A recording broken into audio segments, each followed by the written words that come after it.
السلام علیکم ناظرین، آج کی ویڈیو میں ہم آپ کو بے وفا عورت کی نشانیاں بتائیں گے جن کو جان کر آپ زندگی میں کسی بڑے نقصان سے بچ سکتے ہیں۔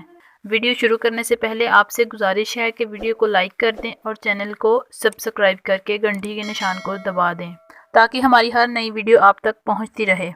ناظرین، ایک شخص حضرت علی کی بارگاہ میں حاضر ہوا اور کہنے لگا، یا علی، میں کسی کو پسند کرتا ہوں اور اس سے نکاح کرنا چاہتا ہوں، لیکن میرا ایک سوال ہے، کیا وہ عورت میرے لیے وفادار ثابت ہوگی یا نہیں؟ حضرت علی نے فرمایا، اے شخص، یاد رکھنا، جو عورت اپنے والدین کی توہین کرتی ہے یا وہ عورت جو دوسروں کے سامنے اپنے گھر کی شکایت کرتی ہے تو سمجھ جانا کہ وہ اچھی بیوی ثابت نہیں ہو سکتی۔ حضرت علی نے مزید فرمایا کہ عورت کی فطرت میں چھپنا اور چھپانا ہے۔ جو عورت اپنے گھر کے عیب کسی اور کے سامنے واضح کرے تو سمجھ جاؤ کہ وہ عورت صحیح نہیں ہے۔ تو اس شخص نے کہا کہ یا علی، پھر کوئی ایسا عمل یا کوئی ایسی دعا بتائیں جس سے یہ ظاہر ہو جائے کہ یہ عورت میرے لیے وفادار ثابت ہوگی یا نہیں۔ تو حضرت نے فرمایا، اے شخص، اس دنیا میں سب سے بدترین عمل جھوٹ ہے جو تمام گناہوں کی جڑ ہے۔ یاد رکھنا، جس عورت کی فطرت میں جھوٹ، فریب اور دھوکہ ہو وہ عورت کبھی بھی کسی کا ساتھ نہیں دے سکتی، اور اگر ان چیزوں پر ہم عمل کریں تو ہم سبق سیکھ سکتے ہیں اور ہماری زندگی آسان ہو سکتی ہے۔